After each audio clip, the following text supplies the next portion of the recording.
think we're going to go ahead and get started. This is the Global PrEP Learning Network. Today we're going to be talking about PrEP delivery strategies and universal access to PrEP, and we're very excited to hear from the POWER and SEARCH studies, which have some very exciting evidence that can really inform our PrEP implementation. Next slide, please. This is the agenda for our meeting today. Next slide. So today's speakers, very excited to have from the search team, James Aiko from KEMRI, the Kenya Medical Research Institute. James is a medical doctor. He holds an MPH and PhD in epidemiology. His career has centered around HIV care and ways of improving treatment outcomes in low resource settings, as well as prevention of new infections. We also have Kate Koss from the University of California in San Francisco.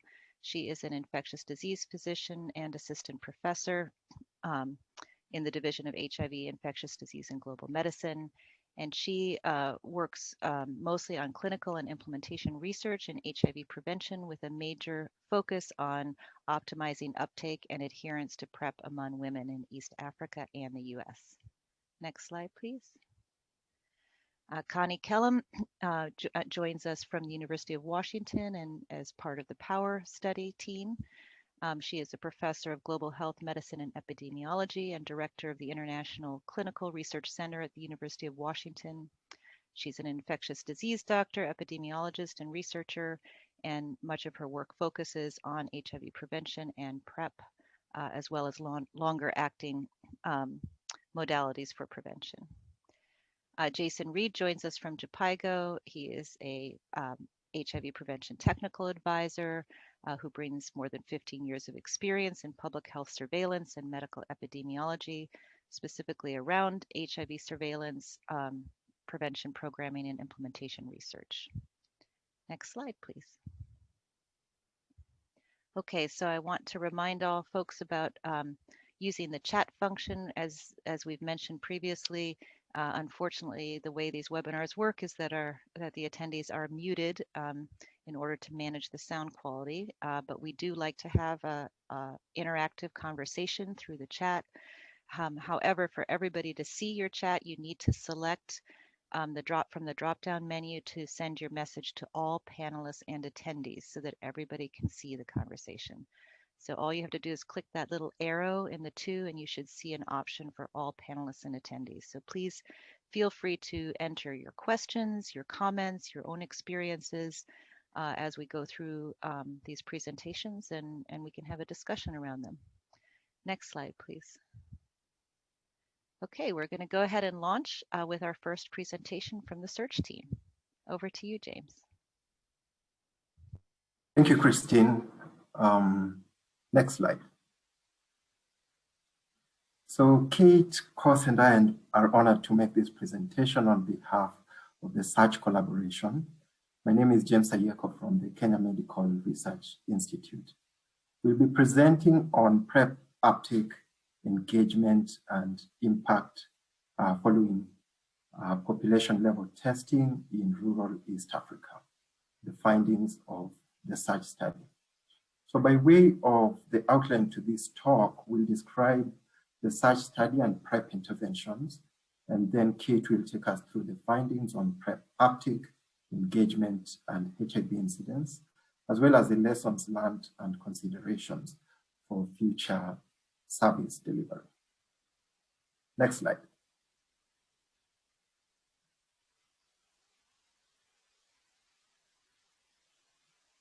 So new infections continue to exceed the global targets, with 1.7 new cases reported in 2019, according to the 2020 UNAIDS report. And when you look at these against the UNAIDS 2020 target of 500,000 new infections, we are still way off the target. On the other hand, we know that oral PrEP is highly efficacious and could reduce new infections substantially. As shown on the map to the right, then quite a bit of PrEP initiations in sub-Saharan Africa, an area that we all agree bears the largest brunt of the disease. So it is a step in the right direction, but however, I just want to highlight that these are just initiations. Next. Next slide, please.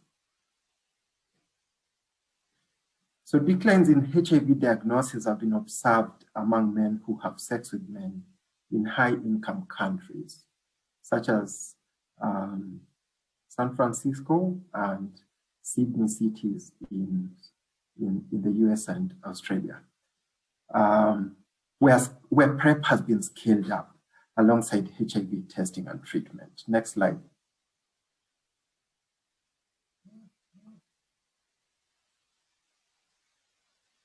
Next, thank you. And there's accumulating evidence of lower HIV incidence in PrEP studies in East and Southern Africa compared to controls or model data. The graph to the right shows findings from, I believe, the PrEP study, Partners PrEP trial that demonstrated a 96% reduction in new infections when compared to the expected new infections. Next, please.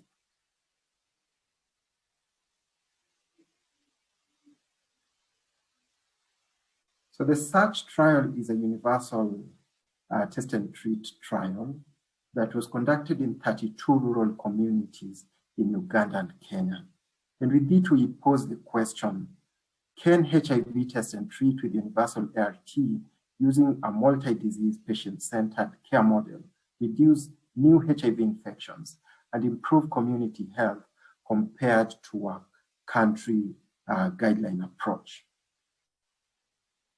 Next, the study conducted community-wide testing of HIV, hypertension, diabetes, and malaria via health fairs, like the one shown on the photo to the left. And home-based testing was also conducted for non-attendees of the health fairs. Press next. For the intervention, all persons with HIV were put on ART using a patient-centered care delivery model. Next.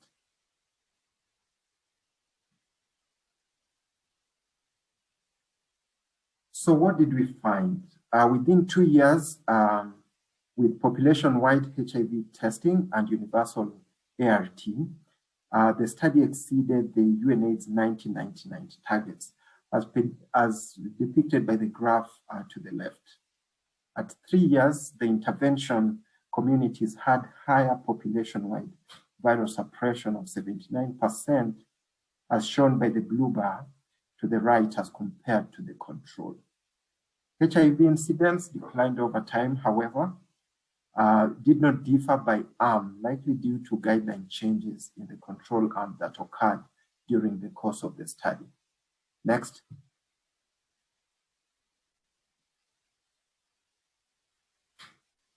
In addition, we did see a number of benefits of the SURGE intervention. There was a reduction in perinatal mortality, a reduction in HIV mortality, as well as reduction in HIV-associated TB. We also saw a reduction in hypertension and hypertension-associated mortality, especially for those who had more severe forms of the disease, like stage 3 of the disease. Next, please. So we moved on to add universal access to PrEP onto our trial to further reduce new infections.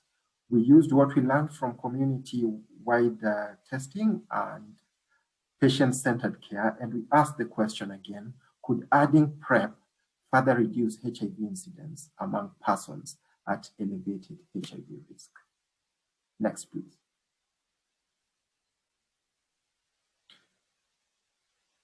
So starting in 2016-2017, prior to PrEP scale-up in Kenya and Uganda, we designed a population-level PrEP intervention involving 16 communities.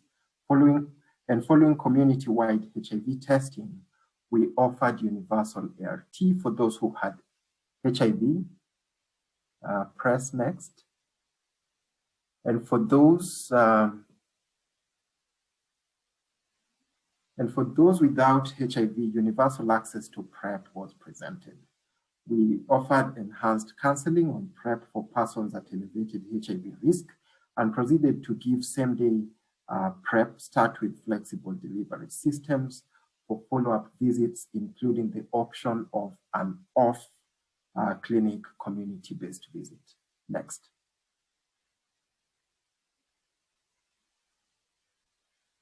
So how was PrEP offered? We conducted community sensitization and provided information on PrEP.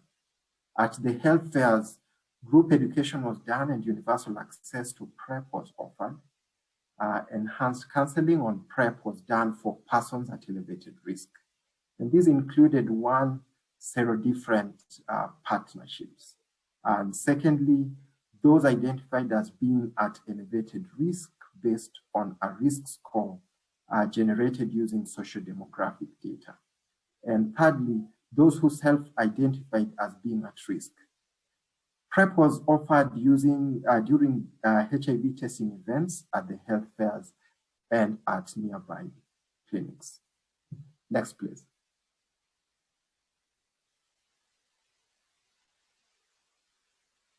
So as mentioned earlier, the PrEP delivery model offered same-day or rapid PrEP start on site at health fairs or at nearby clinics.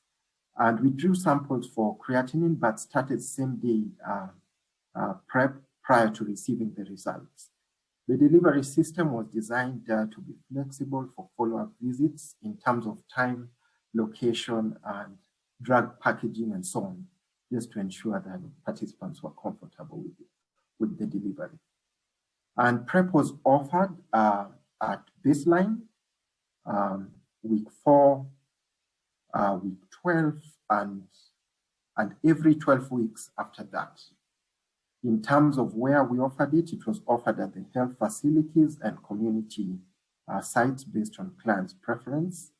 We used clinic and community nurses to deliver PrEP, supported by clinical officers.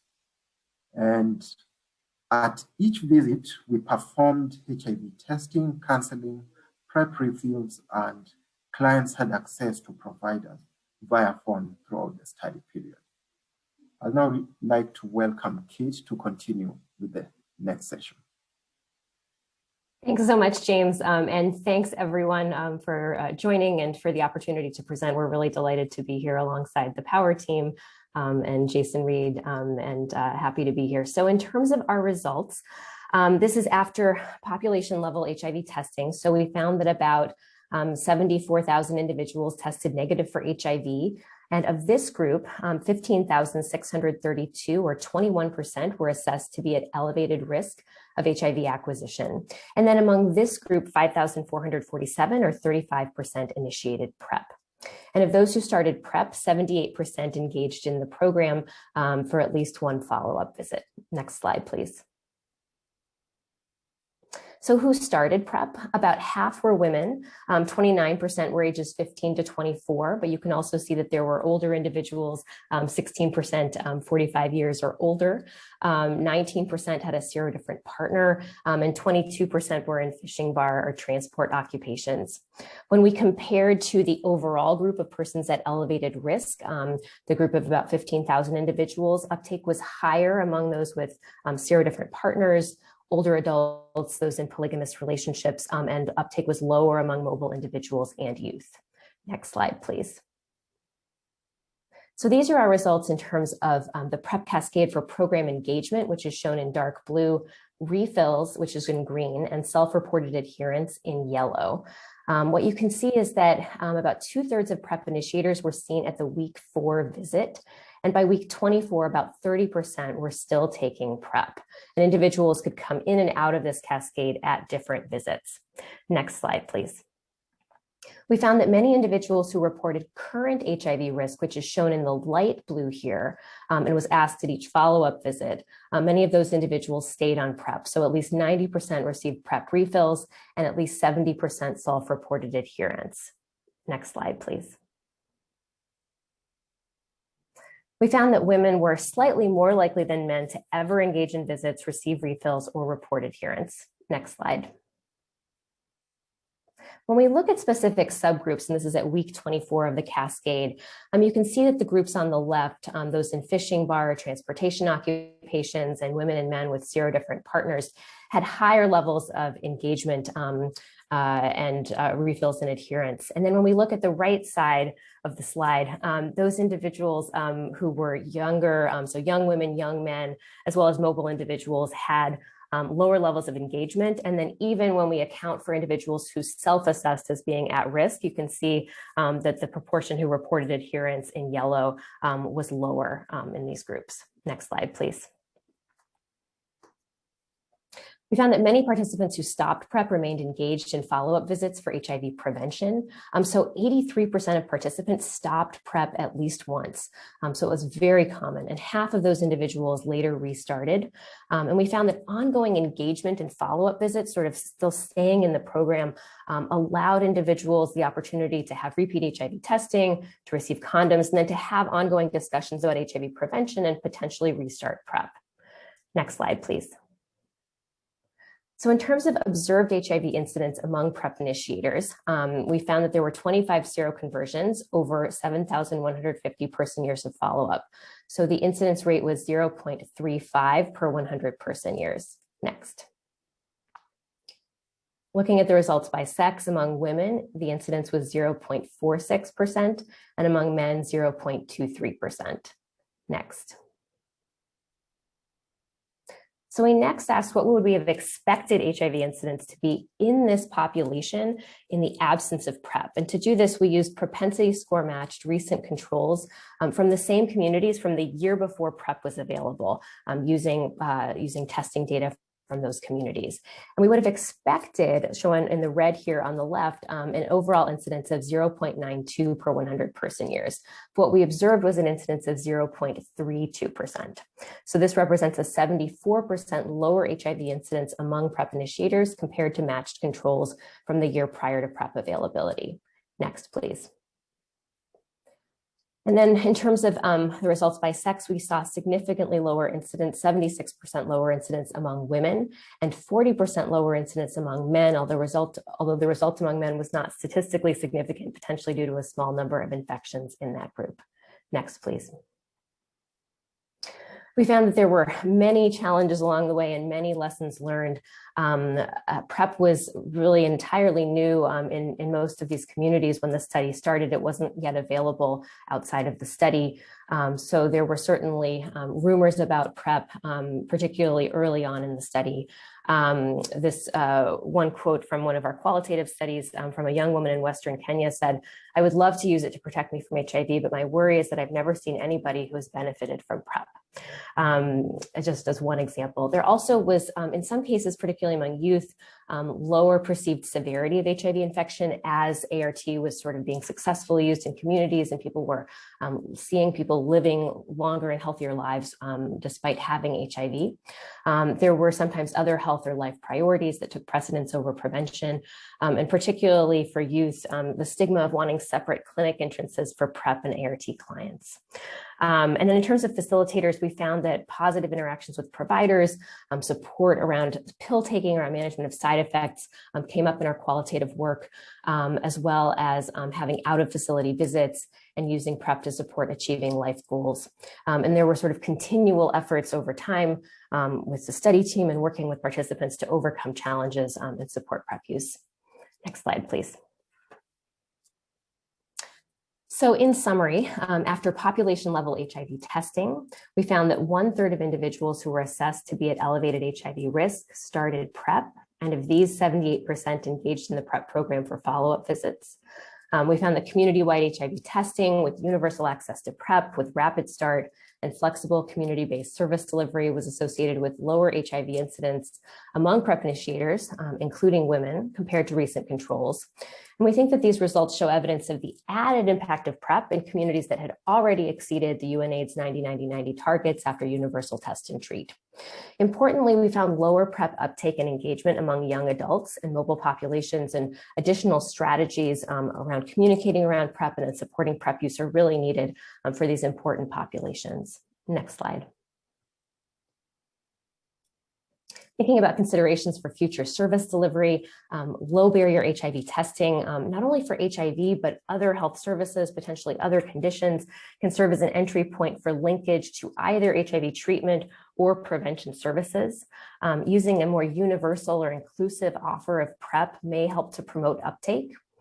We found that same-day PrEP start was both safe and feasible, and that community-based delivery may reduce barriers, stigma, and foster PrEP use. Next slide, please. I think importantly, we should not be expecting the PrEP cascade to look exactly like the ART cascade with sort of the 90-90-90 or 95-95-95. It's going to look different, and we should expect that. Continuation may be higher among persons who have ongoing risk, but regardless, we really need more strategies to support adherence during these periods of potential HIV risk or potential exposure. And looking to the future, as new PrEP modalities are introduced, and we have such exciting possibilities with the dapivirine ring and long-acting injectable cabotegravir, we need to be supporting systems now for oral PrEP, but also building these systems to support delivery of diverse prevention options. And we think that lower barrier access to HIV testing with linkage to treatment and prevention is a promising approach to accelerate reductions in incidence in generalized epidemic settings. Next slide, please.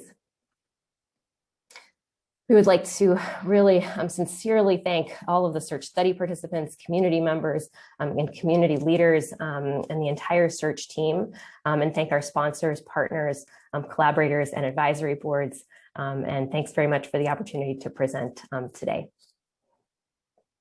Thank you so much, Kate and James. That was a whirlwind tour of some very rich data coming out of the search study. I think the field has really been galvanized actually by these results. I know that's part of why we wanted to have you on the PrEP Learning Network, just to have these data that really support the potential impact of PrEP in reducing HIV incidence is really helpful to move the field forward. We have a number of questions, so I'm just going to kind of go through these one by one. So one question is around how did you evaluate risk? If you could tell a little bit more about how you evaluated risk. And I would just add, that was from Barbara Friedland, but I would add to that, did you do separate risk assessment for the HIV test and then for PrEP, or were they in some way combined? Great. Maybe I can start, and James, and also Dr. Asafas Oarganise is joining us as well from the search team, can maybe follow up.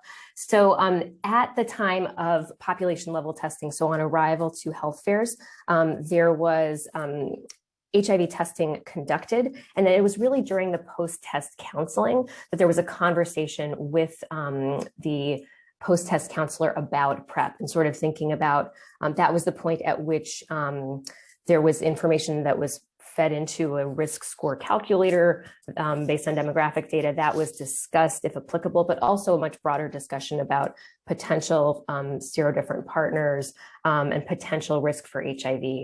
So it was kind of, again, during that post-test counseling time point. So it was more of a conversation than a risk tool, which is great. Yes.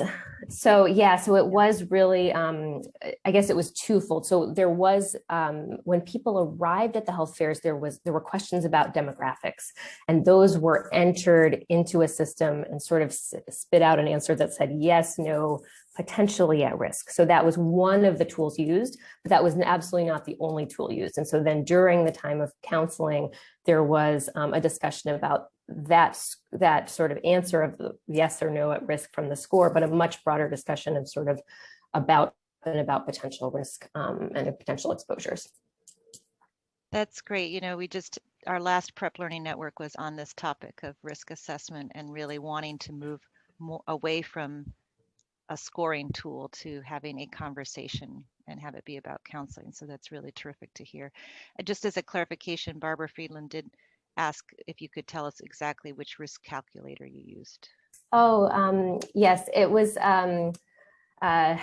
So it was actually a risk score that was developed using machine learning that essentially incorporated what we learned from the first 2 years of search during Universal Test and Treat about predictors of seroconversion in these communities. And then a large number of demographic variables were sort of fed into this score using a tablet on site for data entry. And then that sort of resulted in, again, a sort of yes/no answer. And it wasn't really designed as the same way as sort of a specific risk screening tool saying, yes, no, have you had condomless sex, and those sorts of things. It was really sort of applying what we knew about demographics, and again, was just one of the many components used to discuss PrEP. And we do have a couple of papers on that particular risk score as well. Great, thank you. I'll go to the next question. Did the negative partner of the serodiscordant couples stop taking PrEP once the partner was virologically suppressed on ART? And was information on U equals U provided during the counseling sessions? Yes, James? indeed. Yeah, go ahead. Yes, we gave participants as much information as possible around U equals U and the fact that the risk of transmission is lower once they are suppressed. However, we would let them continue if they had any other reason to believe that they would want protection. So that information was given, but we did not pull them out of PrEP because of suppression of their partners if they had another reason to stay on. Thank you, James. Did the participants receive any incentives for the follow-up visits? No, I believe what I can think of as incentive for them is the flexibility in terms of location, time, the packaging of PrEP. I think that by itself enabled them to keep on to this intervention, in my opinion. Great. Here's a question about whether you could explain more about your engagement with people who stopped PrEP and then restarted. So did you have follow-up conversations to understand why they stopped and why they restarted? So we sought to really actively engage individuals if they had missed a visit or if we hadn't engaged with them for a while. We sought to do active outreach, for example, by phone or even in some cases, physically tracing individuals. So we really again, tried to engage individuals and tried to encourage these ongoing conversations. And James or Asafas, if you want to add to that. That would be great. Yes, at the outset, we had talked about seasons of risk and the fact that it was okay to get on and off based on an assessment. So what we offered to them was the space for them to allow us have the conversation with them around when is it safe to start, when is it safe to stop. Of course, there are reasons that would drive people to say, I think at this point I'm likely to need it. But at this point, I think I'm fine. So, and we respected that. And we just ensured that we stuck to our scheduled study visits to keep checking on them and evaluating risk. Thank you. That's very helpful. Thank you. We have a question asking if you could explain more about your strategies on community awareness.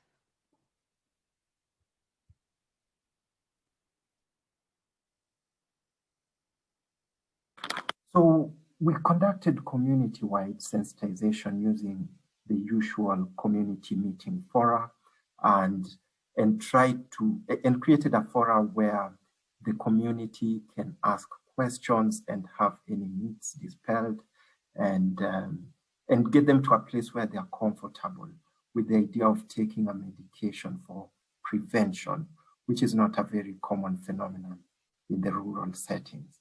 So we would have a team that would constantly engage groups that would benefit most, but the community at large. And so in our areas, we'd focus on places like beaches where fishermen work and just put out the message around a pill that can prevent new infections. And that worked well. Of course, new myths kept coming as we started the study, and some were even coming from participants who are taking the PrEP, but we were able to address those to ensure that they kept in the study. And as an add-on, this is as first. So some of the youth had activities like sports gala, that kind of engagement, and the transport workers, especially the motorcycle riders, commonly referred to as border in the East African region. Somewhat related to that then is, did you have any way to sort of measure community acceptability around PrEP over the course of time that you were doing this work?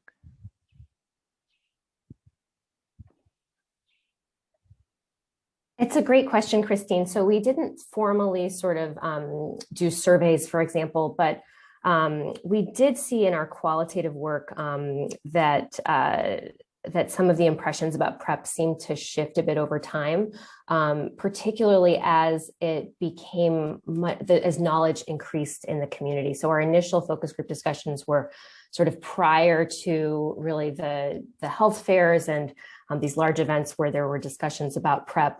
And sort of over time, we conducted additional focus groups in subsequent years and saw that there was sort of much more kind of knowledge about PrEP, and as some individuals found that other, sort of contacts, peers, friends, sisters learned about PrEP, there was more support from others sort of in that qualitative work. Mm-hmm. That's great. There's so many questions, so I have to keep going here. Did you require age verification for those less than 19 years? Maybe this relates to what's the age of consent for PrEP in Kenya and Uganda? And do you need to do anything to confirm age? So for individuals who were under 18, we did require parental consent as well. And so that really was a challenge with sort of, in this study with limiting the uptake among that younger age group. I don't think we otherwise verified age, but we did, again, for youth, have to have parental consent. And then were any of the cases of PrEP termination due to creatinine results, abnormal creatinine results? We had very few creatinine results requiring discontinuation. There was one older individual who was 71 years old who a couple of months into using PrEP had a hospitalization where his creatinine went up, although it may have also been due to urinary obstruction, which would be a logical reason for elevated creatinine. So that was one individual. And then we had one other individual who was found to have a high creatinine at baseline that was not otherwise known to that individual. So those are the two out of the 5,000 individuals where I believe we had issues. At least those are the two that come to mind. And so somewhat related to that, WHO has been collecting data on this, on the issue of creatinine testing for PrEP. Were you able to share your findings with, I know Robin Schaefer's on the call and he's been collecting data on this, and they hope to release some new guidance from WHO later this year. Yes, absolutely. And we've reported on some of those findings in a paper that we published last year as part of the cascade and on adverse events. So that has a bit of it, and we're happy to share any more data that would be helpful as well. Great. Well, we hope to have that updated guidance by hopefully by July from WHO. That will be exciting to see on creatinine. So now a question from WHO. Since SEARCH was set up as a trial, can you comment on differences in PrEP uptake and adherence, continued engagement using the community-based approach versus a facility-based approach? So did you see differences in uptake and adherence in the community-based approach versus facility-based approach?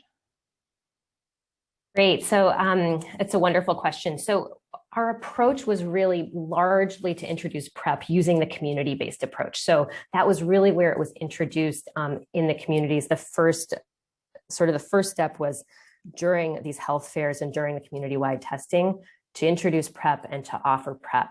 And then to offer PrEP start either at the health fairs or at clinics.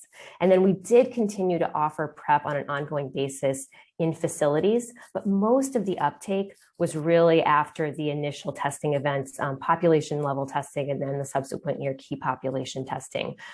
So I don't know that we can directly compare uptake in particular using community-based versus a facility-based model, since our approach was more community-based, but it's a great question. And then I think in terms of follow-up, what we saw was that we did have opportunities for both community and facility-based follow-up, and that over time, more individuals, and it was about 80% ultimately really chose a community-based follow-up approach.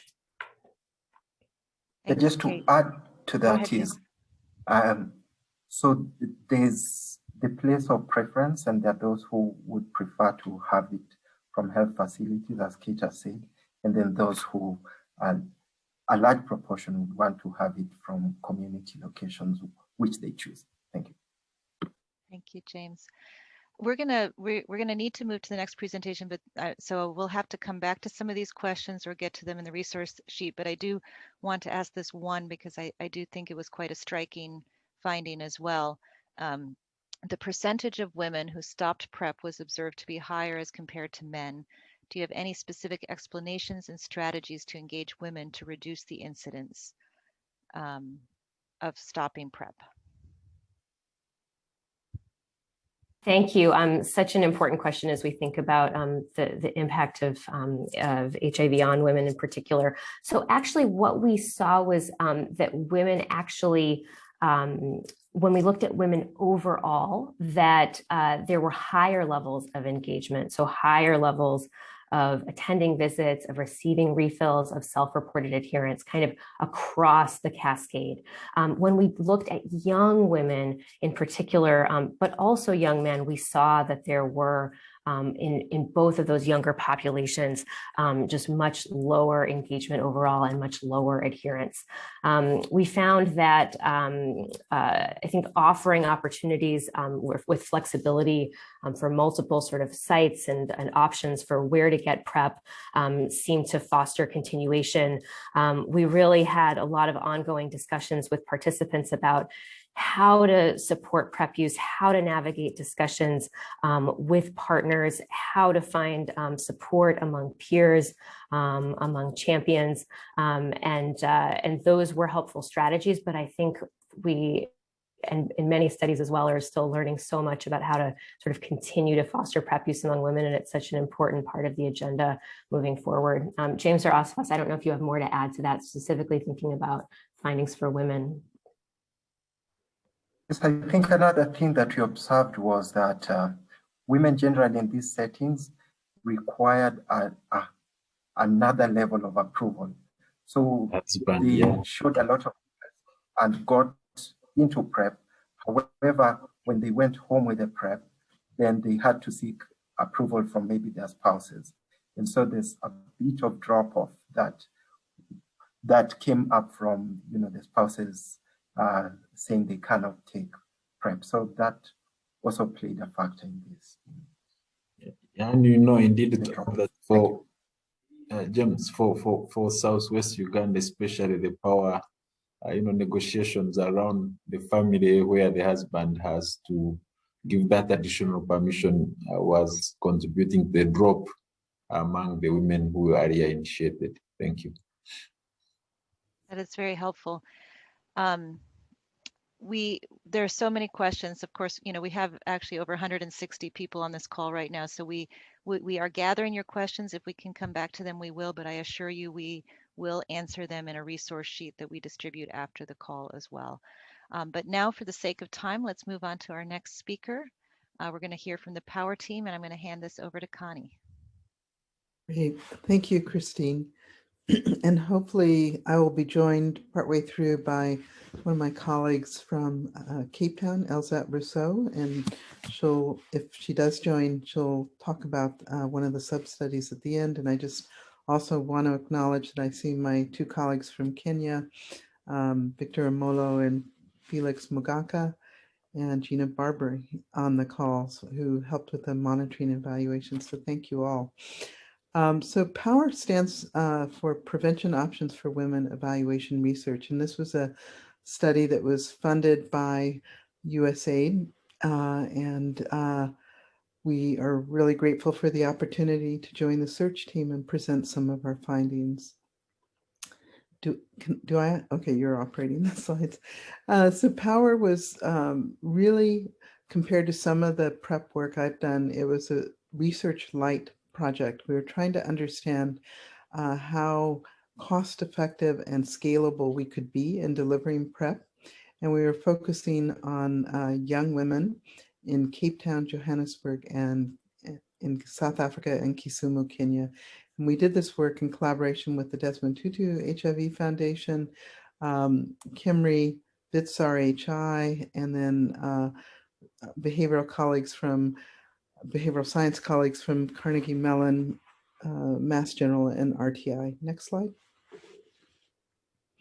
So our broad objectives were first, in the first year of POWER, to do formative work to understand both from prospective users, young women and male partners, and also from healthcare providers, perspectives that would inform how we delivered PrEP. And I'm not going to cover that today, but it really was helpful to just understand how novel PrEP was, both to users and providers, and that we needed to take that into account.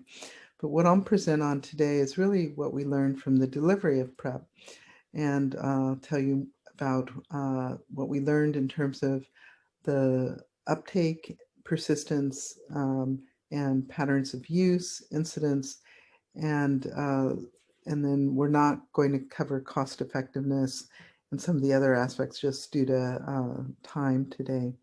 But I will present a couple of sub-studies that are not reflected in this slide, and one has to do with use of a PrEP decision support tool, and then also if Elzette joins, she'll be the one to present on the PrEP user journey. Next slide.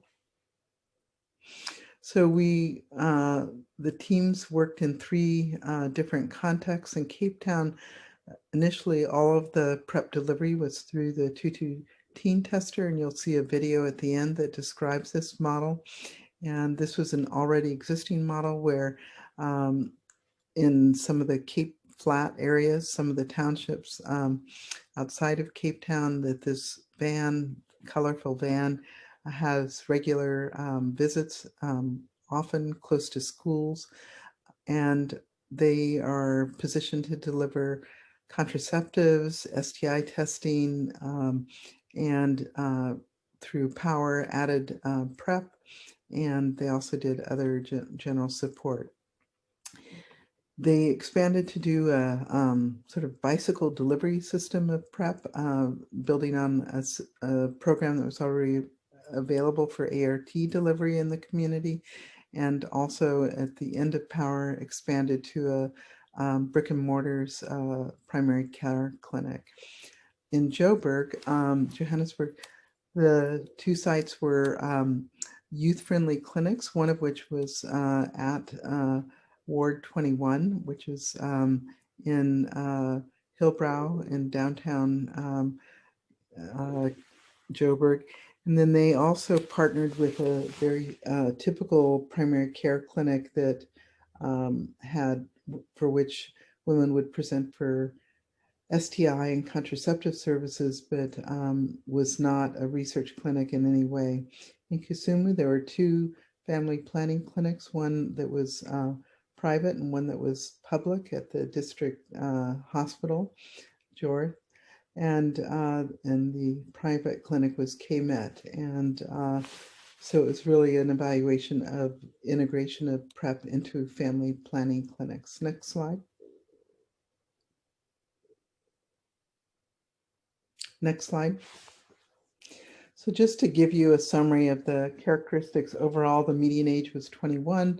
Almost all were single, although there were more married women in the Kisumu site. And these were women who on average in the prior 3 months had a single partner. Very few had a known HIV positive partner. Almost 2/3 had a partner of unknown status.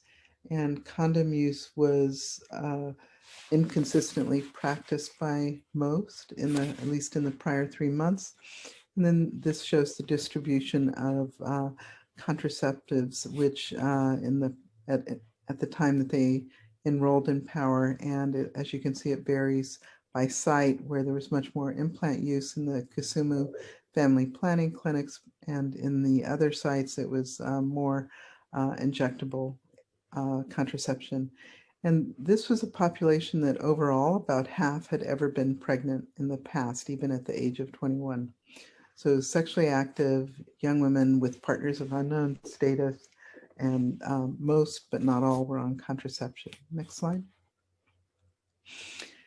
We found, and I've seen this consistently in every project that we have done, that STIs are prevalent, most of which are asymptomatic. So we found almost 30% across the sites, and it was notably, it was a little over 40% in the Cape Town participants had chlamydia at the time they enrolled, and about 10% had gonorrhea. And notably, only 7% had symptoms. So one of the things I try to highlight, and I think this is an opportunity and almost an imperative for PrEP delivery, is that we have done so poorly at STI management in many parts of the world, but particularly in Africa, where syndromic management is the norm. And as you can see from this slide, that if we relied on symptoms, over 90% of these young women would not have been treated.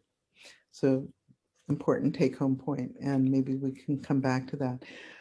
When women enrolled, sorry, go back to the prior slide. When women enrolled in POWER, they did not have to accept PrEP at enrollment. They were just signing a consent that they were potentially interested, but they didn't have to initiate it. Across the sites, 93% did take PrEP at enrollment, and a small proportion started PrEP after they enrolled. Next slide. And this again just shows it a little more detail by each of the sites within the cities. But you can see that overall PrEP uptake was quite high.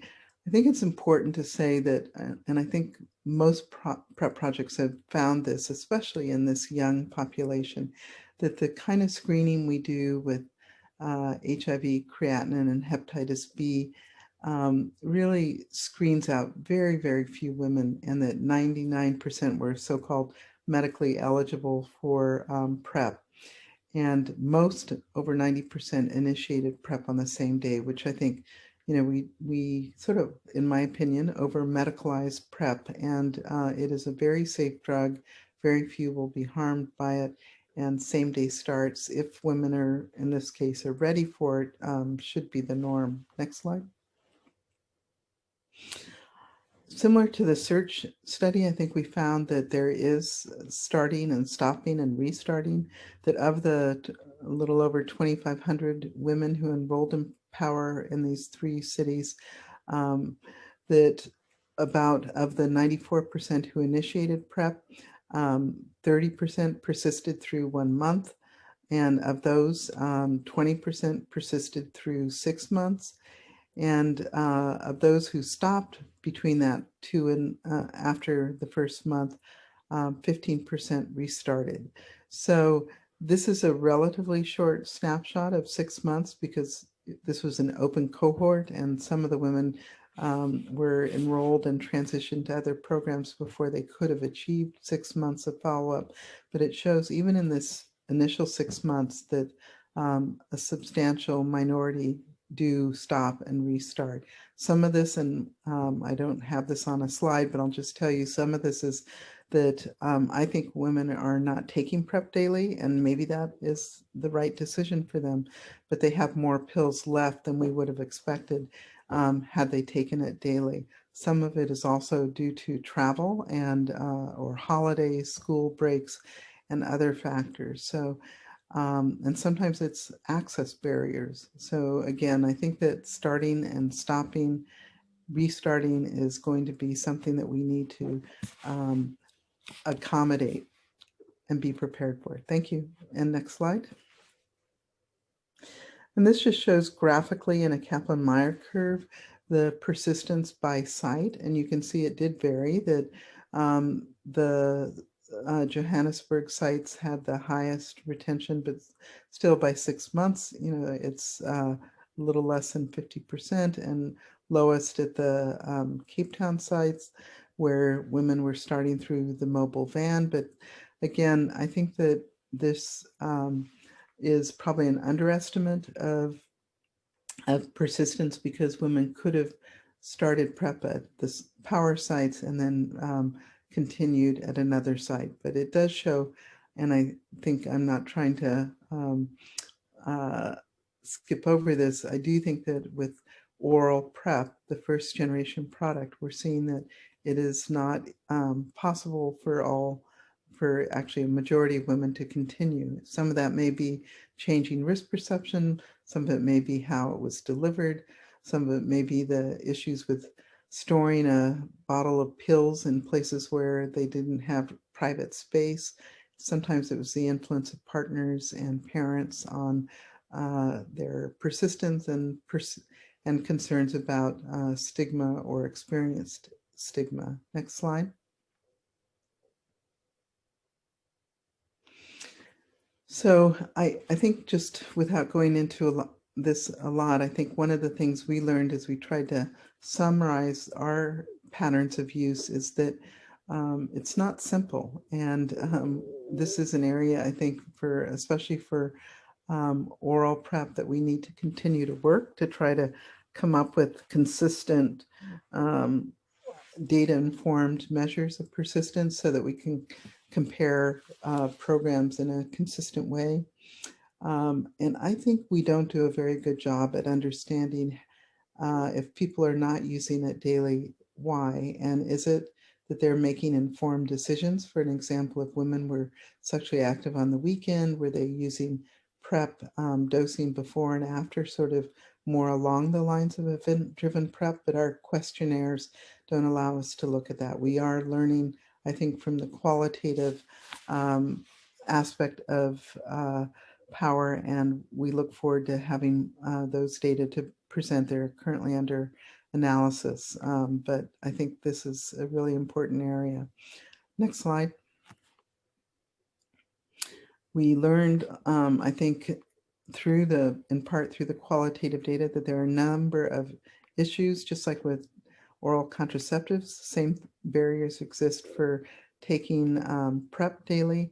Scheduling to come in for visits, holiday periods, and school exam periods were a major issue. That was their priority, to do well on exams. They couldn't come in for visits during those times. Travel, either theirs or their partners. I think it is an issue. I think maybe less than I would have anticipated, but some women are really concerned about the gastrointestinal side effects, or if they go online and read about Truvada in the package insert, they'll see that it talks about weight changes. And even though that wasn't observed, I think people are concerned about those types of side effects. Community PrEP knowledge, as the search team talked about, is a really important issue. And I think that we have to remember that these projects, both search and PrEP, were done in the context of really very limited community knowledge. And in the case of power, some of it was just, we were rolling this out as national guidelines were being rolled out. Disclosure and support are important issues, and there are,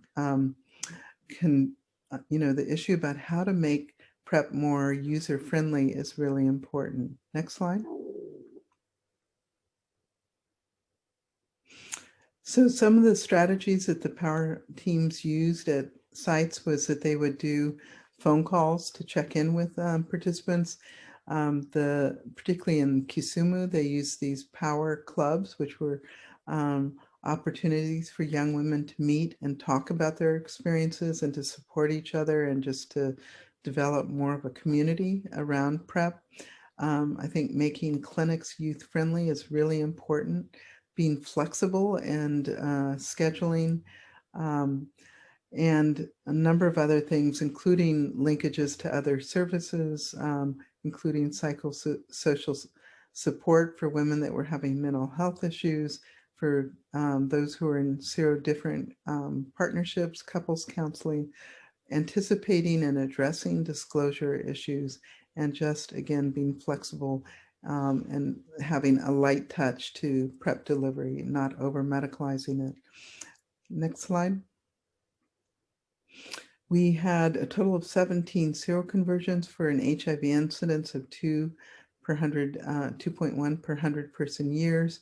We had really pretty limited selection of resistance. We did see a higher incidence of HIV incidence in the women who seroconverted within the 3 months after enrollment, and we had 2 of those 8 seroconverters had resistance mutations associated with M-tricytidine. We're in the process of getting drug levels from the seroconverters and a random sample of non-seroconverters, and I don't have those to show you. But I think what we have learned just from what women told us was that most of the women who seroconverted had either never really used PrEP very consistently or had used it and stopped it prior to seroconversion. Next slide. So in summary, we found high uptake, persistence was moderate, and restarts were common among those who stopped PrEP. HIV incidence was 2.1 100 person years, and most who did seroconvert had poor adherence or had stopped PrEP. And I think what this collectively tells us is that we need to continue to work to simplify PrEP delivery through pharmacy programs or outreach programs. It doesn't, in my opinion, have to be facility based. We need to find ways to support adherence and persistence for women who want to use it, and we need different PrEP options. I'm going to try to quickly go through the next couple of slides on a couple of sub-studies, and then we'll take questions. Next slide. So we did 2 sub-studies. We did more than this, but I'm just going to tell you about 2. And hopefully Elzette has joined and she can tell you about the PrEP user journey. But first, I'll tell you about a PrEP decision support tool that we tried we evaluated in the primary care clinic, because we know it's hard for providers to, especially with a novel technology, to feel really equipped to talk about PrEP. And we also we're assuming that patient-facing decision support tools might help young women decide whether PrEP was for them and come into the provider with an idea whether or not they wanted it. So I'll tell you about that next. Next slide. So we developed this PrEP decision support tool in collaboration with 2 colleagues, Drs. Nika Seidman and Christine Dellendorf, who work on patient-centered contraceptive choice, and 2 colleagues, Larry Swider and Mike Roost at bedsider.org, because we really like the graphically based, user-friendly way that they talk about contraceptives. We adapted a tool they had developed for called My Birth Control, which was developed for women in the US to make informed choices about contraception. We adapted it to be about HIV prevention choices, including PrEP. Did cognitive testing in Kisumu and actually in Joburg and Cape Town with young women, family planning providers, and youth community advisory board members, and did an iteration to try to get the tone and feel right and content right. Next slide. And what it talks about is just using a lot of images and simple language to try to explain what it is. Next slide. We tried to, rather than using a risk score, we used quotes to try to describe why young women might feel they needed something for HIV prevention. Next slide. And talked not just about PrEP, but about condoms, partner testing, ARVs, and behavior change in terms of number of partners as options to prevent HIV. Next slide. And then it doesn't show up very clearly here, but we tried to use it. This was designed for a tablet, so a woman could, in the waiting rooms, tap through this and learn about what is PrEP, what do I need to know about taking PrEP. Next slide. Defined PrEP. We also defined post-exposure prophylaxis. Next slide. And again, used women's voices to talk about why you might want to take it, not try to say that everyone who is sexually active needs it. Next slide. And then we tried to make it really simple using icons about how to take it. And that didn't say you have to take it daily, but it works best if you take it daily. Again, no statistics, just try to use simple terms. Next slide.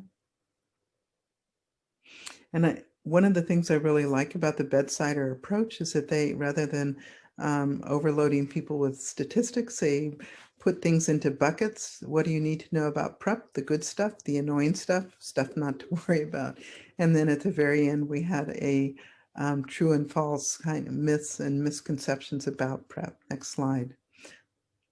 So we randomized by day women who were coming for reproductive health services to this primary care clinic to either get a standard of care sort of health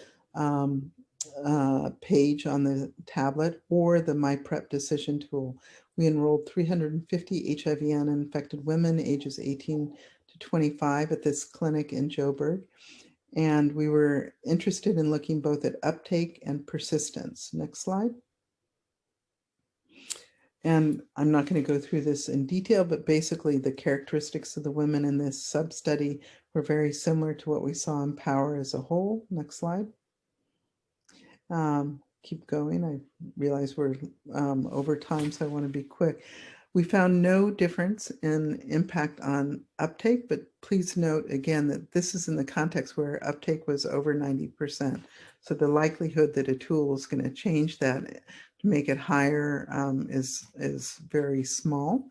But we were encouraged, next slide, to see that, next slide, that it did have, sorry, go back, that there was about a twofold higher persistence through 1 month among women who use the decision support tool in the context of pretty low persistence. So we're not saying we solved the problem, but it's at least suggestive that women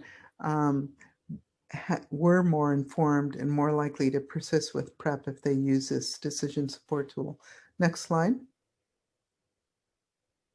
So we were encouraged, and I think that this was, I didn't go into this, but in this primary health clinic, everything that could have happened during the implementation and evaluation of the decision support tool, with riots, contraceptive interruptions, clinic infrastructure challenges with water and supply. So it was real world. And in that context, we found that I think there is a role for these kind of patient-facing decision support tools. Next slide. Is Elzad, are you on the call? Yes, Connie, I'm here. Great, Elzad. I introduced you before you joined, but Okay. please tell about the user journey. Okay. Thanks, Connie. So on top of the primary study that Connie just explained, we did qualitative interviews with 91 young women. And we used quota sampling because we really wanted to get women with different use journeys. So we had a group of early acceptors, those who started on the first day when they were introduced to PrEP, those who were initial refusers, they delayed their start a bit. We had persisters, non-persisters, and then those who had pauses and restarts. And we included them in IDIs. And you can go to the next slide. what we really tried to do was to map out at each of the points in the journey. So speaking to them through uptake, early use, persistence, the pause, restart, and discontinuation. What are the enablers and barriers at each one of those points? So I see there was a question earlier about Robin in the chat. So one of the things were that we did see that young women who delayed their start were also young women who sometimes struggled with persistence. And some of the reasons that we saw barriers at uptake and then early use was related a lot to stigma and PrEP misconceptions, or young women feeling that they need to first ask a partner or family member how they would feel about them taking PrEP. Some of the enablers at uptake was a very good perception that they had of their HIV vulnerability. The young woman who had a lot of agency and saying that PrEP is a personal choice, I'm making this choice for myself and not worrying as much about what people around me would say, started PrEP sooner. PrEP being an integrated and also comprehensive counseling, especially about what PrEP is in the communities that had very low awareness of PrEP. And then advocacy about from their peers who were already PrEP users. Then the early use phase we saw were really very much about disclosure and early disclosure to especially the people that young women stayed with was very good for early use and for them to form that habit. And then the other things were related to starting to form the habit, finding storage, setting up reminders, speaking through potential side effects that they might have. And some of the barriers here were when there wasn't disclosure and there was secrecy around their pill taking or social activities interfering, especially over weekends for them, causing disruptions in their routine. And then we found that some of them, a significant amount, as you saw in the previous presentation, dropped off then and discontinued during this phase. And there was a lot to do with fitting the pill into their life, as well as whether they have social support around them. Then the group that persisted, what they said really helped them with persistence, because they were all speaking about, at some point experiencing pill taking fatigue. But they spoke about that what was important for them is to continuously do a conscious reassessment of their HIV vulnerability and for them to then continue using PrEP. And they also said understanding that it's not forever, that they can do prevention effective adherence, made them to continue using PrEP during the times that they knew that they were at higher risk. Again, peer support and very much counseling here, like when they missed some doses, that was positive and motivational counseling around that. And then persistence barriers and the drop-off was then with those. Some young women had a perception that even when they missed quite a few doses, that they still had protection, and then the pill taking burden. PrEP pause and the restarts, quite a few women had those. And we broke them up into two pauses that we saw. And so they were intentional PrEP pause when they perceived a lower HIV risk, their relationship status changed, or there's a change in the dynamic, trusting a long-term partner or using condoms more consistently, or practicing prevention effective adherence and knowing the partner is away for longer periods of time. And then unintentional PrEP pauses also happened frequently. And this was mainly due to PrEP access barriers because there was not a lot of PrEP around them in the community. And when they wanted to avoid unintentional disclosure, visiting family or friends in the rural area. Then restarts, very much in effective use, like when they're going to a new relationship, or when something has happened that made them more aware of their HIV vulnerability, either a partner infidelity that they're suspecting, or witnessing someone testing HIV positive. They also spoke about some difficulties in forecasting sex, which made it sometimes difficult to practice prevention effective adherence. And then discontinuation was due to side effects, PrEP stigma, pill taking burden, and also relationship preservation taking precedence over the HIV prevention. Next slide.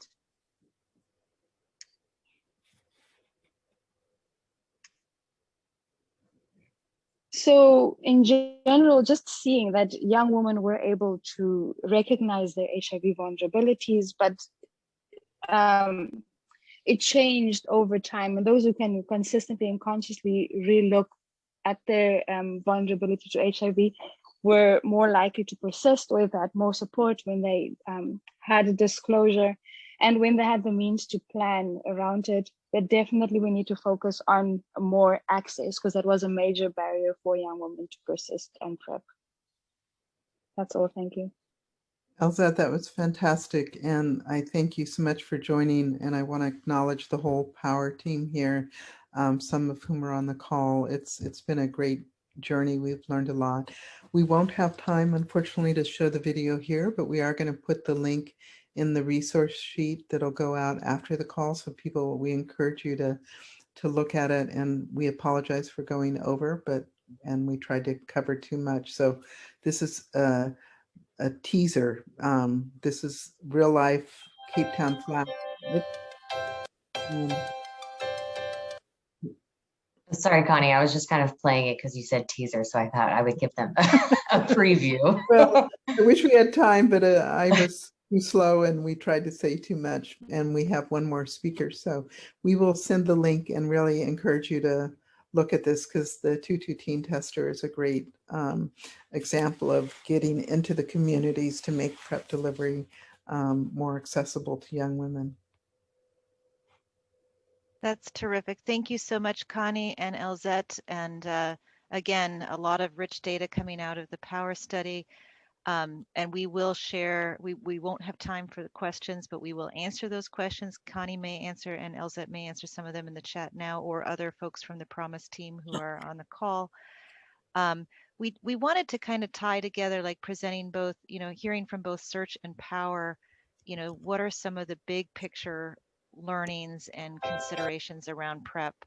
And that's why we wanted to close with this kind of an advocacy message, I guess. And I'm going to turn it over to my colleague, Jason Reed from JPIGO, to share some of these thoughts. Over to you, Jason.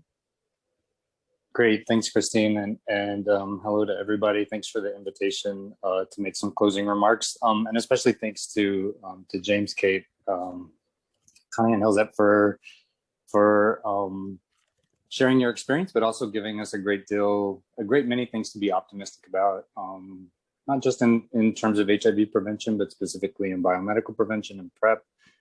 And so it's really a nice time to follow up your presentations with some closing remarks. I was sort of brainstorming with Christine and others the other day about where we are in terms of PrEP programming. It has been almost exactly 5 years since WHO made the recommendation that all at substantial risk of HIV infection have access to PrEP. And as I was hearing some of the comments about where we are today with PrEP in terms of why are things so slow, and where's the money to fund this, and are we implementing the right model, and are people behaving in a way, meaning are they adherent and persistent enough with the product for it to be effective? It just reminded me of some of the same conversations that I had heard a number of years previously in my earlier life, where I worked with PEPFAR, both for CDC and OGAC on voluntary medical male circumcision. And so I asked Christine if I could have a few minutes just to reflect and compare where we were in 2012 with voluntary medical male circumcision, and draw some common parallels here with PrEP. So if you could change the slide really quickly. So male circumcision was recommended by WHO in 2007. And 5 years after that recommendation in 2012, I had moved from CDC to OGAC.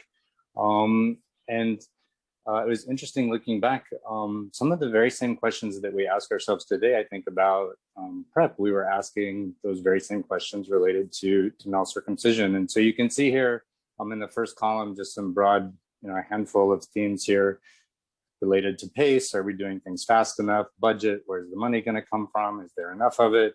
Service model, are we implementing the right model? Is the model that we're implementing sustainable? Innovation, how do we work with what we have currently, but look ahead to what's possible in the future, and then client behaviors. And all of these, I think, were common themes, are common themes for male circumcision in 2012, 5 years after WHO's recommendation, and also PrEP in 2021, also 5 years after WHO's recommendation. So specifically for VMMC or male circumcision in 2012, related to PACE, from right, left, center, every single direction that you can imagine, all I remember hearing 5 years into male circumcision from very, very senior people was, why are you moving so slowly? Why is the pace not fast enough? The solution to that actually in 2012, and there was a solution to it, was a very, very high level commitment from the Obama White House to set a stretch target to reach 4.7 million men with circumcision within a couple of years. We already had a UNAIDS target of 20 million, so it wasn't sort of an overarching global target that was missing. It was a very specific donor target.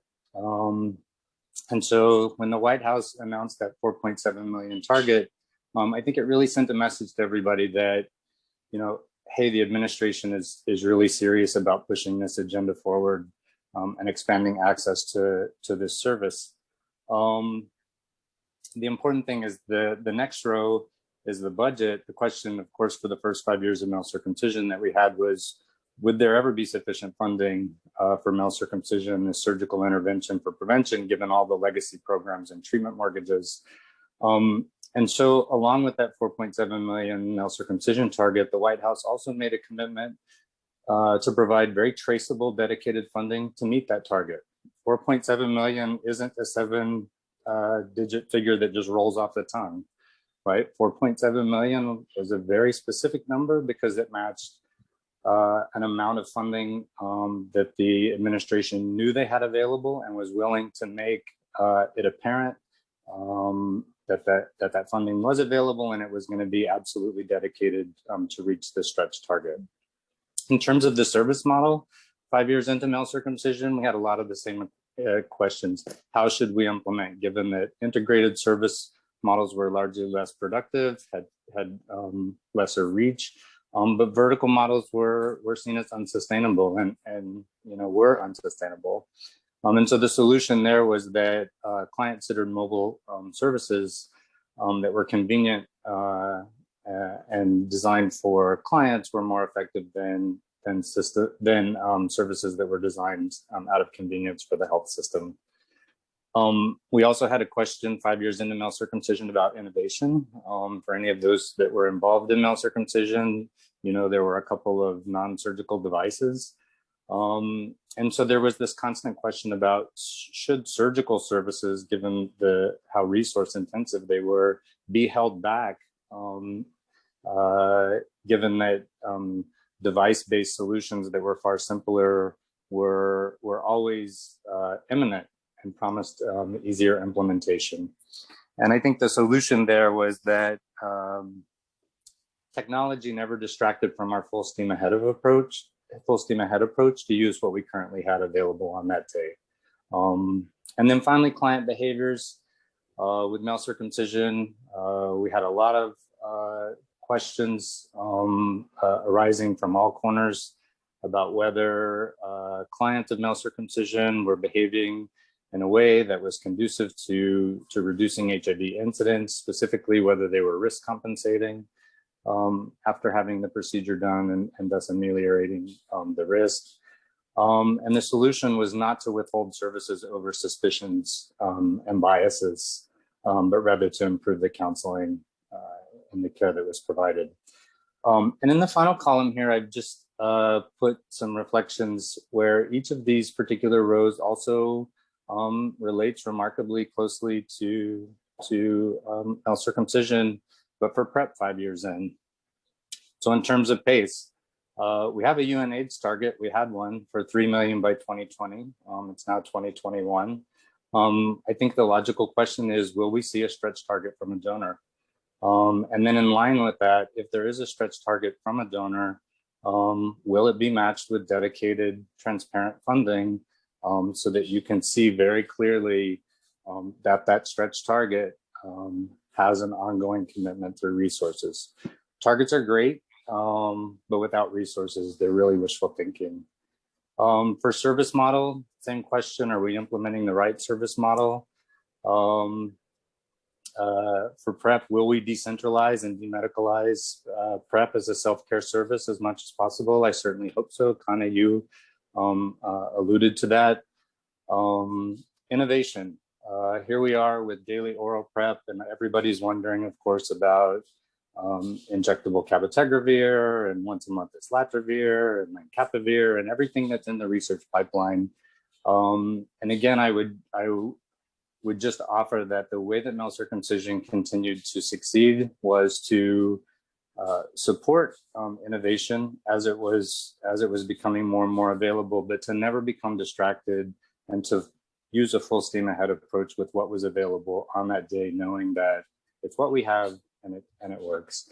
And then in terms of client behavior, just like there were a lot of concerns about risk compensation, there are a lot of concerns about adherence and persistent use.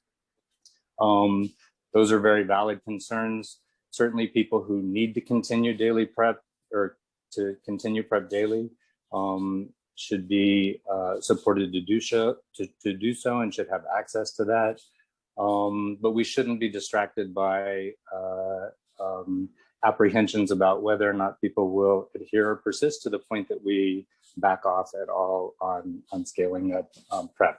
In the first 5 years of male circumcision, we only did about 2.5 million procedures, but in the next 5 years, after all of those solutions in 2012, we had expanded to include an additional 15 million. So an exponential growth. I think we're at the same inflection point with PrEP, and absolutely right now is the time to move ahead, despite all of our questions about pace, budget, service model, innovation, and client behaviors, I think. Next slide. And I know we're running short on time. I'll try to move quickly.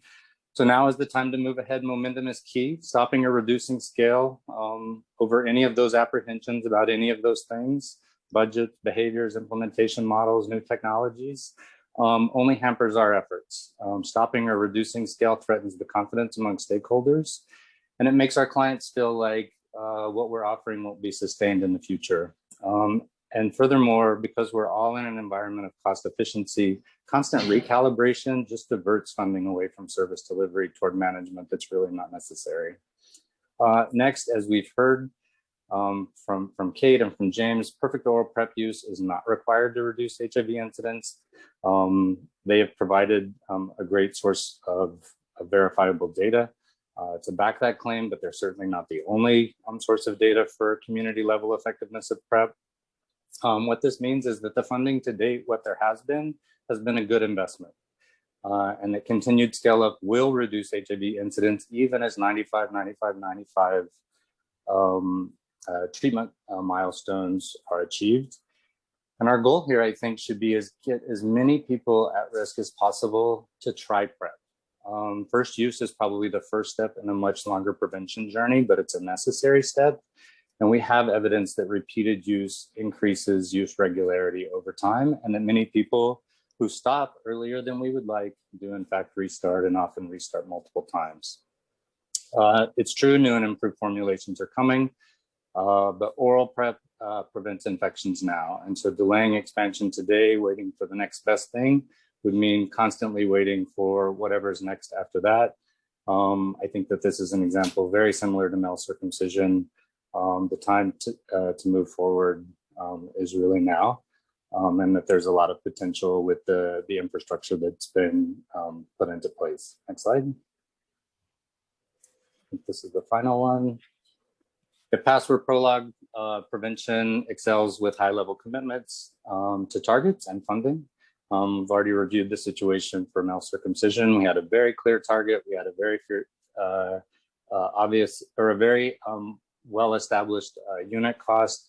There was a budget code, so it was entirely possible to monitor exactly what PEPFAR was investing every year in male circumcision. I remember the very first funding memo actually that I wrote to Ambassador Gooseby to move the first $100 million. I have it here on my desk in a frame because it really demonstrated a commitment to move ahead. And then I think I've said everything else here, and I know we only have 5 minutes. Next slide. The COP process has been postponed, I think, as everybody on this call knows. This is really a call for advocacy. If you're part of the advocacy community or civil society and you're invited to the COP meetings, please not only go, but keep questions in mind related to prevention. Specifically, how much of COP 2021 is being allocated to prevention? How do we know this? Given that prevention costs are supposed to be covered by even some treatment budget codes. And specifically, how does this year's budget compare to the funding level in the prior year overall and across the countries? And then more specifically related to PrEP in COP 2021, how much is actually being allocated to PrEP, given that there isn't a budget code? The COP guidance mentions expanding oral PrEP and also investing in formative work for defibrillating vaginal ring and CAB-LA. And so it'll be important to pose those questions as well. How much is actually being committed to those new technologies, and especially the ring, since that's a technology intended for a very specific population, notably, obviously, women who traditionally have been unreached with primary prevention options that are user controlled. And with that, I'll stop with 3 minutes and hand it back over to Christy. Thanks. Thank you so much, Jason, and bravo. I really think you summarized there some of the key thinking that many of us have had around this issue of where we are and where we need to go. So I really appreciate that. I wish we had more time for discussion around it. I do appreciate some of the comments that are coming in on the chat about it. I just want to, I need to go through a few more slides of some things to look forward to, but I do just want to take a moment to thank you, Jason, and Connie, Elzette, Kate, and James for these incredible presentations. We will be sharing all of this and a resource sheet. We would love to have, we welcome, thoughts and advocacy around how we can all really move forward with PrEP, giving it everything we have, and hoping that the funding commitments will come as well. We are looking forward to our next Learning Network session, which will be on March 25th, when we talk about event-driven PrEP. And then in April, we will talk about PrEP continuation. All of these webinars are on the website listed here, the Virtual Learning Network website, with previous materials and registration links for upcoming sessions. Next slide. Just a reminder, you can follow us on PrEP Watch and Twitter. With that, I'm going to close and just thank everyone for the rich discussion today, and we will continue our follow-up via email and future webinars. Thank you all. Thank you, Christine.